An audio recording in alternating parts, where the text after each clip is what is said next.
Hello everyone, welcome back to on my channel. जैसे कि आप सभी स्क्रीन पर देख पा रहे हैं, आज फिर से हम अपनी क्लास को स्टार्ट करेंगे। आज आपकी ये रहेगी क्लास नंबर 3। ठीक है भाई, wait a second.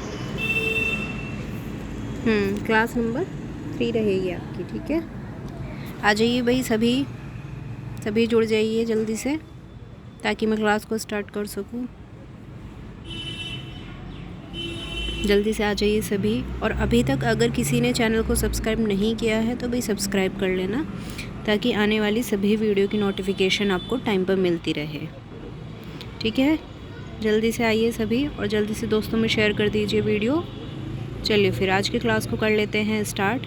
Last video में मैंने कवर किए थे, सारे ऑब्जेक्टिव क्वेश्चन को कवर कर दिया था। ठीक है भाई, 95 क्वेश्चन थे आपके टोटल, तो मैंने सारे ही वो कवर कर दिए हैं जितने भी प्रीवियस ईयर में आए हुए हैं। आज बात करेंगे वेरी शॉर्ट क्वेश्चंस की। ठीक है, अति लघु। ठीक है भाई,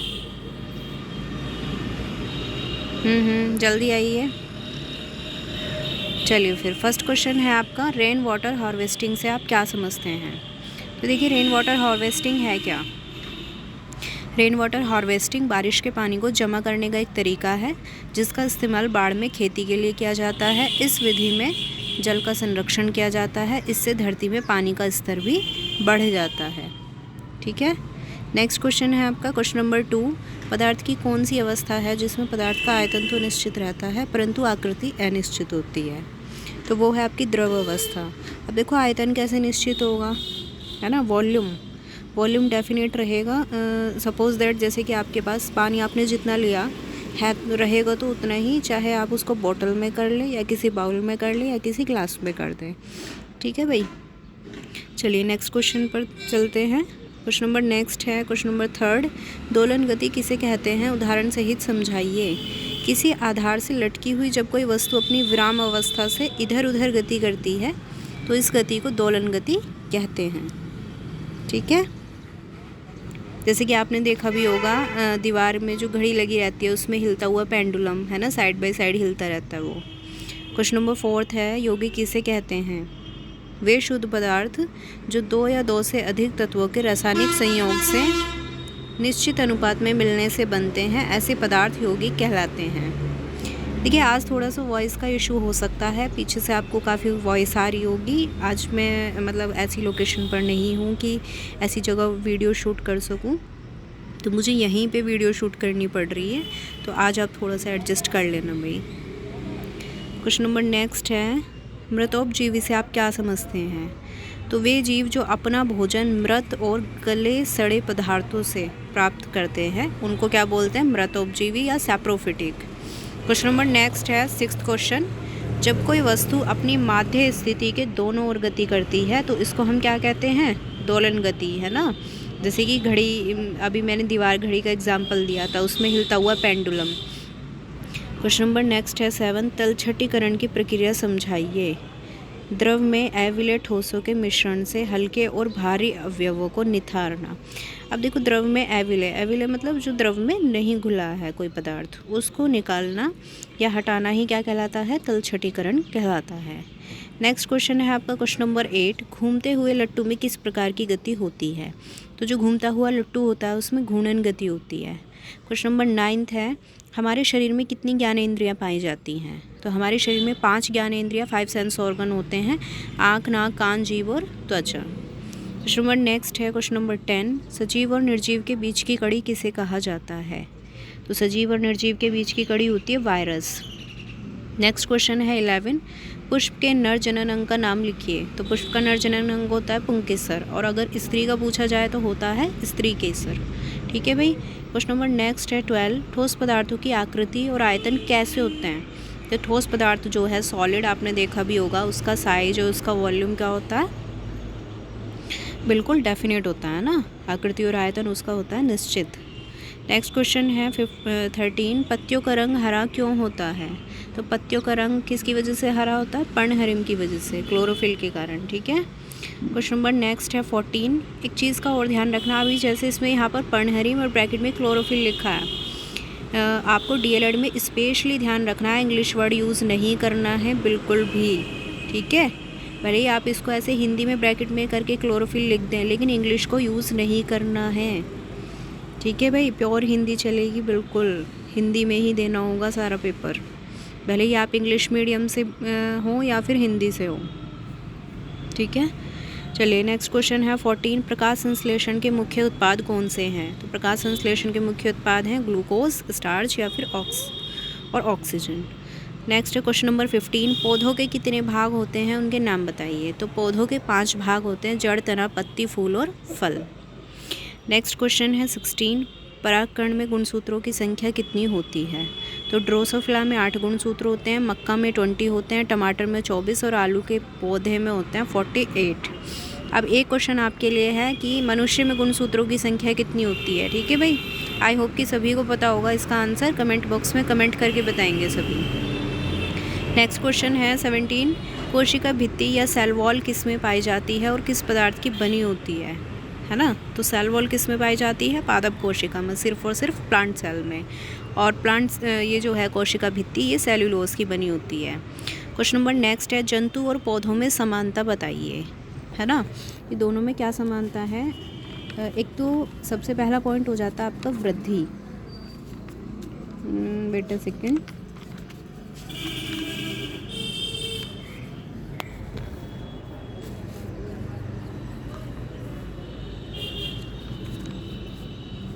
सेकेंड, भाई। हाँ, तो जंतु और पौधों में समानता, देखो मैं ये देख रही थी, चेक कर रही थी कि इसमें ना आप कोई और भी पॉइंट ऐड कर सकते हैं। अगर आप अपनी तरफ से करना चाहें तो कोई दिक्कत नहीं है, ज़रूरी नहीं है कि यही लैंग्वेज आप लिखें। जो एग्जैक्ट आंसर है कुछ क्वेश्चंस के, वो तो आपको वही लिखने हैं। लेकिन जैसे जंतु और पौधों में समानता की बात की जाए तो काफ़ी सारी सिमिलरिटीज़ होती हैं, तो जो आपको याद है कॉमन सी वो भी लिख सकते हैं, कोई दिक्कत नहीं है। तो इसमें दे रखा है कि वृद्धि, जंतु और पौधों में वृद्धि होती है और समय के साथ वे बड़े होते हैं। दूसरी चीज़ है आकार, जंतुओं का आकार निश्चित अवस्था में ही फैलता है, जबकि पौधों का आकार विशाल रूप ले लेता है, बिल्कुल। क्वेश्चन नंबर नेक्स्ट पॉइंट, हाँ, श्वसन क्रिया। पौधे श्वसन क्रिया के फलस्वरूप क्या करते हैं, पौधे श्वसन क्रिया के फलस्वरूप CO2 को क्या करते हैं, ग्रहण करते हैं, ठीक है भाई।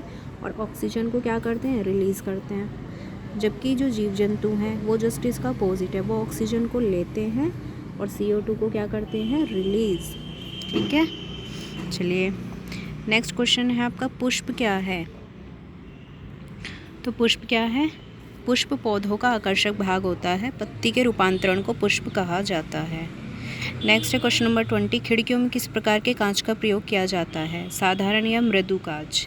नेक्स्ट है, सजीव किसे कहते हैं, जैसे कि हाथी, घोड़ा, बिल्ली, बंदर, मानव, पेड़ पौधे जीवित रहते हैं, इन सबको हम जीवित प्राणी या सजीव कहते हैं, क्योंकि इनमें क्या होता है, वृद्धि, पोषण, श्वसन क्रिया, प्रजनन, निश्चित जीवन चक्र, ठीक है। जिनमें ये सभी क्रियाएं होती हैं उनको हम बोलते हैं सजीव या फिर लिविंग बीइंग। नेक्स्ट क्वेश्चन है, निर्जीव किसे कहते हैं, वे वस्तुएं जिनमें जीवन नहीं होता या जिनमें ये सब क्रियाएं जैसे कि वृद्धि, पोषण, श्वसन, प्रजनन, ये सब क्रियाएं नहीं होती हैं, उसको हम निर्जीव बोलते हैं, जैसे कि मेज, कुर्सी, वाहन आदि। क्वेश्चन नंबर नेक्स्ट है, जड़ का मुख्य कार्य बताइए। तो जड़ के मुख्य कार्य क्या है, एक तो भूमि से जल को और खनिज लवणों का अवशोषण करना, ठीक है भाई। जड़ क्या करती है, मिनरल्स को और वाटर को क्या करती है, एब्जॉर्ब करती है। दूसरी चीज़, भूमि को, पौधे को भूमि में स्थिर रखती है।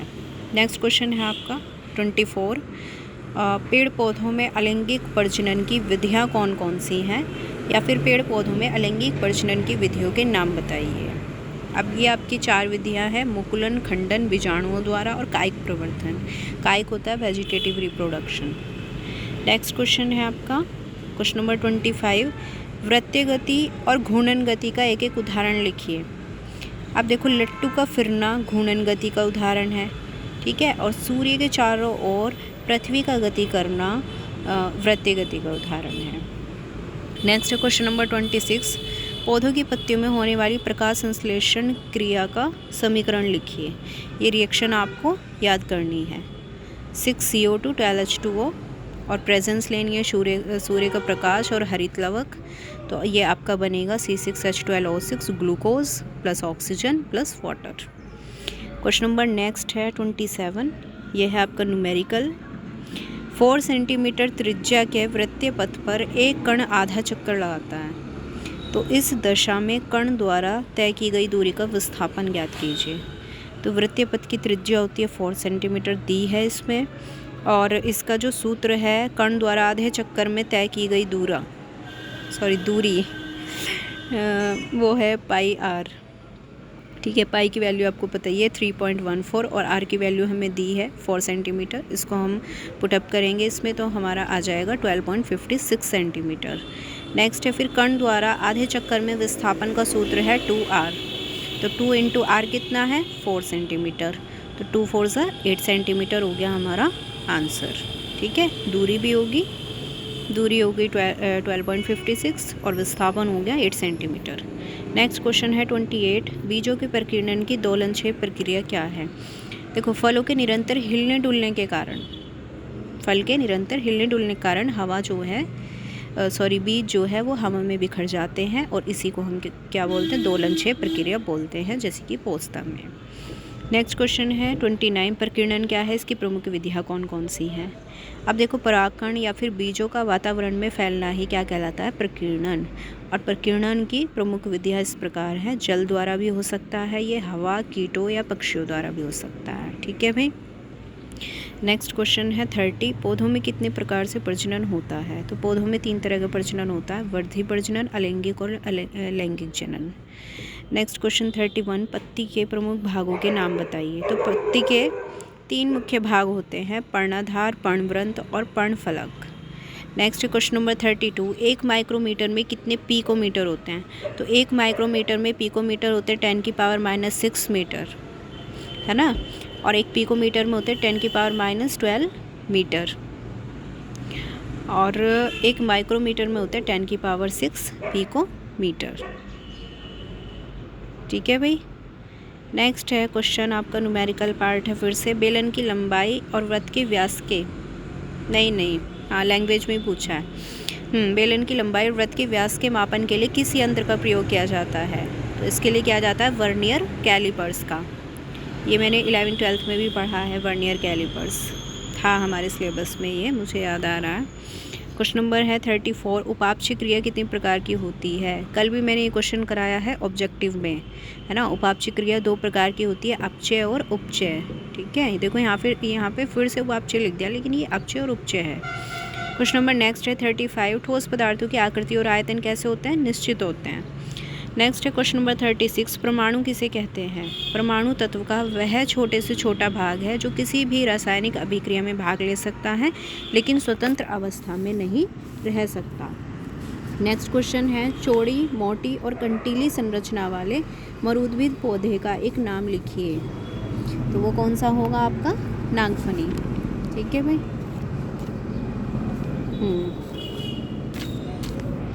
क्वेश्चन नंबर 38, घर्षण बल को कम करने के उपाय बताइए। मशीन के कलपुर्जों को घिसने टूटने से बचाने के लिए उनके संपर्क तल के बीच में स्नेहक तेल या फिर ग्रीस लगाकर हम घर्षण बल को कम कर सकते हैं। क्वेश्चन नंबर नेक्स्ट है 39, पुष्प के मादा अंग का नाम लिखिए। तो मादा अंग क्या है, जायांग। और जो मैंने बताया था पुष्प के नर जनन अंग का नाम क्या है, तो पुंकेसर। नेक्स्ट है, सजीव का एक लक्षण लिखिए। सजीवों में सभी प्रकार की क्रियाएं, श्वसन, पोषण, उत्सर्जन, प्रजनन, ठीक है, ये सभी होती हैं। नेक्स्ट क्वेश्चन है, शाकाहारी और मांसाहारी जंतुओं के 2 नाम लिखिए। तो शाकाहारी कौन कौन से हैं, बकरी और खरगोश, और मांसाहारी हैं शेर और चीता। पदार्थ की कितनी भौतिक अवस्थाएं होती है। पदार्थ की 3 भौतिक अवस्थाएं होती है, ठोस, द्रव और गैस। देखो कितने ईजी क्वेश्चन आ रहे हैं, मतलब, है ना, ये आप पढ़ चुके हैं आधे क्वेश्चन तो पहले से ही। फिर भी ये है कि एक सिलेबस कंप्लीट करना ज़रूरी होता है। ठीक है, तो इतना हल्के भी मत लेना भाई डीएलएड को। कभी सोचो कि हम तो ऐसे ही कर लेंगे, बस हमें तो पढ़ने की ज़रूरत नहीं है। ओवर कॉन्फिडेंस भी अच्छी चीज़ नहीं होती है। ठीक है भाई। चलिए नेक्स्ट क्वेश्चन है 43, समय का मानक मात्रक क्या है। तो समय का मानक मात्रक है सेकेंड। नेक्स्ट क्वेश्चन है 44, जंतुओं और पौधों में अंतर बताना है। अब देखो, जंतु पौधों में अंतर क्या है। पौधों में ऊपर की वृद्धि होती है, और ये काफ़ी ऊंचाई तक बढ़ जाते हैं, जबकि जंतु जो है वो कुछ ही ऊंचाई तक बढ़ते हैं। दूसरा है आपका पौधों और जंतुओं में संवेदना शक्ति होती है। जंतुओं में संवेदना शक्ति अधिक होती है, ये उसको प्रकट कर सकते हैं, लेकिन पौधों में संवेदना शक्ति जो है वो ये प्रकट नहीं करते हैं। नेक्स्ट है फिर आपका अंतर, पौधे प्रकाश की उपस्थिति में ही बढ़ते हैं, जबकि जीव की वृद्धि के लिए प्रकाश की आवश्यकता नहीं पड़ती। अब देखो एक दो अंतर मैं अपनी तरफ से बता देती हूँ, चाहो तो नोट कर लो, बाकी आपकी मर्ज़ी है। एक अंतर ये हो जाएगा कि पौधों में सेल्यूलोज होता है लेकिन जंतुओं में नहीं होता। एक अंतर ये है कि पौधे अपना भोजन खुद बनाते हैं, जंतु नहीं बनाते हैं। और एक और अंतर बताती हूँ मैं आपको, पौधों में क्लोरोफिल पाया जाता है, जंतु में नहीं पाया जाता है। ठीक है भाई, अब आपकी चॉइस है कि आप किसको लिखना चाहेंगे। नेक्स्ट क्वेश्चन पर चलते हैं। क्वेश्चन नंबर है 45, दूध किस प्रकार का मिश्रण है? तो दूध कैसा मिश्रण है? समांगी मिश्रण। नेक्स्ट है पत्तियों का मुख्य कार्य लिखिए। तो पत्ती का मुख्य कार्य होता है प्रकाश संश्लेषण की क्रिया करना। नेक्स्ट है फिर विद्युतीय बल किसे कहते हैं? तो विद्युतीय बल क्या होता है? विद्युत बल के कारण जब चीज़ें किसी की ओर आकर्षित होने लगती हैं तो उसको विद्युतीय बल कहते हैं। जैसे कि प्लास्टिक के स्केल को सूखे कागज़ से रगड़कर टुकड़ों के पास अगर ले जाया जाए तो कागज़ के टुकड़े प्लास्टिक के स्केल की ओर आकर्षित होने लगते हैं, तो इसी को हम क्या बोलते हैं? विद्युतीय बल। विद्युतीय बल के कारण ऐसा होता है। क्वेश्चन नंबर नेक्स्ट है, मछली के जल में रहने के लिए कौन कौन से अनुकूलन अंग सहायक हैं? 3 चीज़ें हैं, एक तो धारा रेखित शरीर, पंख और गलफड़े। ठीक है। नेक्स्ट क्वेश्चन, कीटभक्षी पौधे की विशेषता और नाम बताइए। देखो रिपीट हो गए क्वेश्चन वही आ रहे हैं जो ऑब्जेक्टिव में आए हैं, है ना। कीटभक्षी और जलभक्षी पौधा 2-3 बार रिपीट होके आया है ये क्वेश्चन। ठीक है भाई, वेट अ सेकेंड। कीटभक्षी पौधा वो होते हैं जो दलदली भूमि में उगते हैं और इस कारण इन पौधों को नाइट्रोजन प्राप्त नहीं हो पाती दलदली भूमि में उगने के कारण। इसलिए क्या करते हैं, प्रोटीन का निर्माण नहीं कर पाते और प्रोटीन की कमी को पूरा करने के लिए कीटों को खाते हैं। जैसे कि एग्जाम्पल है ड्रोसेरा, नेपेंथीज भी है इसका एग्जाम्पल, यूट्रिकुलेरिया भी है, घटपर्णी भी है। ठीक है भाई। क्वेश्चन नंबर नेक्स्ट है 50, जलीय पौधे के तने और पत्ती की एक एक विशेषताएं बताइए। अब देखो जलीय पौधे के तनों के अंदर असंख्य रिक्त स्थान होते हैं। ठीक है, बहुत सारे स्पेस होते हैं और जिसमें जिन्हें वायु कोष्ठ कहा जाता है और उनमें वायु भरी रहती है, जैसे कि जलकुंभी। फिर है कमल और कुमुदनी के पौधों की पत्तियां कैसी होती है? चपटी होती है और चिकनी होती है, बिल्कुल मोम की तरह। ये पत्तियां गीली नहीं होती, चपटी होने के कारण पानी की सतह पर तैरती रहती हैं। नेक्स्ट क्वेश्चन है क्वेश्चन नंबर 51, अलैंगिक जनन की 2 विधियाँ प्रकारों के नाम बताइए। तो ये है आपका मुकुलन और विखंडन। क्वेश्चन नंबर नेक्स्ट है 52, घर्षण बल किसे कहते हैं? तो किन्हीं दो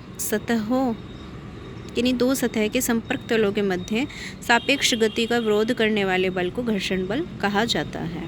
क्वेश्चन नंबर नेक्स्ट है 53, भूमिगत तने के रूपांतरण में अदरक के रूपांतरण का नाम लिखिए। तो अदरक के तने के रूपांतरण को हम क्या कहते हैं? प्रकंद कहते हैं, राइजोम। ठीक है। और अगर आलू का एग्जाम्पल पूछा जाए तो आलू का जो रूपांतरण होता है उसको हम क्या बोलते हैं? कंद बोलते हैं। ठीक है। और अदरक का हो जाएगा प्रकंद। प्रकंद ये चीज़ें ध्यान रखना। नेक्स्ट क्वेश्चन है फिर आपका क्वेश्चन नंबर 54, गति के द्वितीय नियम को परिभाषित कीजिए। अब देखो गति का द्वितीय नियम क्या कहता है कि किसी वस्तु पर बाहर से लगाया गया बल F उस वस्तु के द्रव्यमान m और उस वस्तु की बल की दिशा में उत्पन्न त्वरण a के गुणनफल के बराबर होता है। आपको सूत्र याद होना चाहिए, इसी से आप डेफिनेशन बना लेंगे। ठीक है। F equals to m into a, बल इक्वल्स टू द्रव्यमान गुणा त्वरण। नेक्स्ट क्वेश्चन है पारदर्शी और अपारदर्शी को स्पष्ट कीजिए। अब पारदर्शी आपको पता ही है कि जिसके आर पार हम देख सकते हैं ऐसी वस्तु क्या कहलाती है? पारदर्शी। और जिसके आर पार नहीं देखा जा सकता है उसको हम क्या बोलते हैं? अपारदर्शी। नेक्स्ट क्वेश्चन है डॉक्टरी थर्मामीटर में हम मानव शरीर के 0 डिग्री सेंटीग्रेड में किस सीमा के अंतर्गत ताप माप सकते हैं? तो उसमें हम माप सकते हैं 35 डिग्री सेल्सियस से 42 डिग्री सेल्सियस तक। क्वेश्चन नंबर नेक्स्ट है 57, क्लोरोफिल के 2 प्रमुख कार्य बताइए। तो एक तो है इसके कारण पत्तियों का रंग हरा होता है, दूसरी चीज़ है प्रकाश संश्लेषण की क्रिया में सूर्य के प्रकाश को क्लोरोफिल अवशोषित करता है। देखो वीडियो थोड़ी सी लंबी हो सकती है लेकिन ये आपके लिए ज़रूरी है। आपके पेपर फिर आ जाएंगे जल्दी जल्दी और आपको पता भी नहीं चलेगा। ठीक है, तो जल्दी जल्दी से अपना सिलेबस पूरा कर लो और कोई भी बोरियत महसूस ना करें।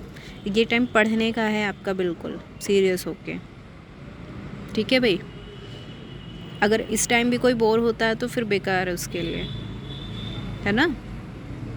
और मुझे लगता नहीं है कि कोई बोर हो रहा होगा, इतने इंटरेस्टिंग तो क्वेश्चंस हैं सारे, है ना। कुछ भी बोरियत जैसा तो है नहीं इसमें।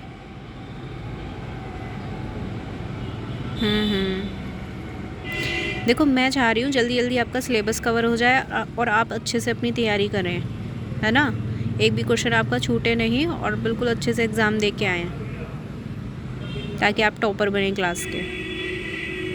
बिल्कुल मेरी तो यही कोशिश है भाई। चलिए नेक्स्ट क्वेश्चन देखते हैं। क्वेश्चन नंबर 58, वृद्धि जनन की 2 विधियाँ बताइए। तो एक तो जड़ों द्वारा वृद्धि जनन होता है, एक तनु द्वारा होता है। तो जड़ों द्वारा जो होता है उसका एग्जाम्पल है आपका डहेलिया, शकरकंदी, और तनु द्वारा जो होता है वो होता है आलू, प्याज, हल्दी और लहसुन में। नेक्स्ट क्वेश्चन है 59, जड़ों के प्रकार बताने हैं। तो 2 तरह की जड़ मैंने बताई थी, ऑब्जेक्टिव में भी बताया था। अगर किसी ने पिछली क्लास को अटेंड किया है तो उसमें जाके देखना, मैंने मूसला जड़ और अपस्थानिक जड़ को पूरा एक्सप्लेन किया है। नेक्स्ट क्वेश्चन है क्वेश्चन नंबर 60, अलैंगिक प्रजनन की 2 विधियाँ बताइए। हाँ, अलैंगिक प्रजनन की 2 विधियाँ कौन कौन सी हैं? विखंडन और मुकुलन। क्वेश्चन नंबर है 61, 3 कीटभक्षी पौधों के नाम बताइए। Drosera, Nepenthes, utricularia. इसको तो रट लो आप इस क्वेश्चन को तो बिल्कुल। ठीक है भाई। नेक्स्ट क्वेश्चन है 62, सरसों के पुष्प के विभिन्न अंगों के नाम बताइए, या फिर पुष्प के मुख्य 4 भागों के नाम बताइए। तो कौन कौन से 4 भाग होते हैं पुष्प के? बाह्य दलपुंज, दलपुंज, पुमंग और जायांग। क्वेश्चन नंबर नेक्स्ट है 63, भंगुर और अभंगुर पदार्थ किसे कहते हैं, उसका उदाहरण बताना है। अब देखो भंगुर का मतलब क्या होता है? टूटना, जिसको हम तोड़ सकते हैं इजीली, और अभंगुर जिसे नहीं तोड़ा जा सकता। तो भंगुर पदार्थ कौन कौन से होते हैं? जैसे कि कांच और कोयला, इसे हम तोड़ तोड़ के बिल्कुल इसका चूर्ण बना सकते हैं। नेक्स्ट है अभंगुर, जैसे कि लोहा और तांबा, इसे हम मतलब तोड़ नहीं सकते हैं। ठीक है, जल्दी से टूटने का गुण इनमें नहीं होता है। नेक्स्ट क्वेश्चन है आपका ऊर्ध्वपातन से आप क्या समझते हैं। आप देखो ऊर्ध्वपातन ये भी मैंने पूरा एक्सप्लेन किया था, लेकिन फिर से एक बार बता देती हूँ। वे सभी पदार्थ जो गर्म करने पर बिना द्रव में बदले सीधे गैस में चेंज हो जाते हैं। जैसे कि फॉर एग्ज़ाम्पल कपूर क्या है? सॉलिड है, तो द्रव में नहीं बदलता है, लेकिन सीधे किस में बदल जाता है? गैस में बदल जाता है। तो इसको क्या बोलते हैं? ऊर्ध्वपातन या सब्लिमेशन बोलते हैं इंग्लिश में। ठीक है भाई। क्वेश्चन नंबर नेक्स्ट है 65 और लास्ट क्वेश्चन है आज का। फिर कल से हम लघु क्वेश्चन स्टार्ट कर देंगे। ठीक है भाई। मूल मात्रक किसे कहते हैं? कोई 2 उदाहरण बताइए। तो वे भौतिक राशियाँ जो पूर्णतः स्वतंत्र होती हैं मूल राशियाँ कहलाती हैं, और इन मूल राशियों के लिए जो प्रयुक्त होने वाले मात्रक हैं या यूज़ किए जाने वाले मात्रक हैं उनको हम क्या बोलते हैं? मूल मात्रक, या मूल राशियों के लिए प्रयुक्त किए जाने वाले मात्रक मूल मात्रक कहलाते हैं। एग्जाम्पल है जैसे कि दूरी और समय, है ना। इनके ये दोनों क्या हैं? मूल राशियाँ हैं, दूरी और समय। और दूरी का मात्रक क्या होता है? मीटर, और समय का मात्रक क्या होता है? सेकेंड। ठीक है भाई। तो आज हमारे सारे वेरी शॉर्ट क्वेश्चन कवर हो गए हैं। कल से हम लघु क्वेश्चन स्टार्ट कर देंगे, और आप इसी सीरीज़ में बने रहना, कोई भी वीडियो स्किप मत करना। ठीक है, अगर आपको अच्छे से प्रिपरेशन करनी है अपनी, बिल्कुल प्रीवियस ईयर क्वेश्चन पे बहुत ज़्यादा ध्यान दीजिए, बहुत ज़्यादा रिपीटेड मिलेंगे आपको, मोस्टली ऑलमोस्ट पेपर यहीं से रखा हुआ मिलेगा। ठीक है भाई। चलिए फिर मिलते हैं नेक्स्ट वीडियो में, तब तक के लिए have a good day, bye bye, thank you so much.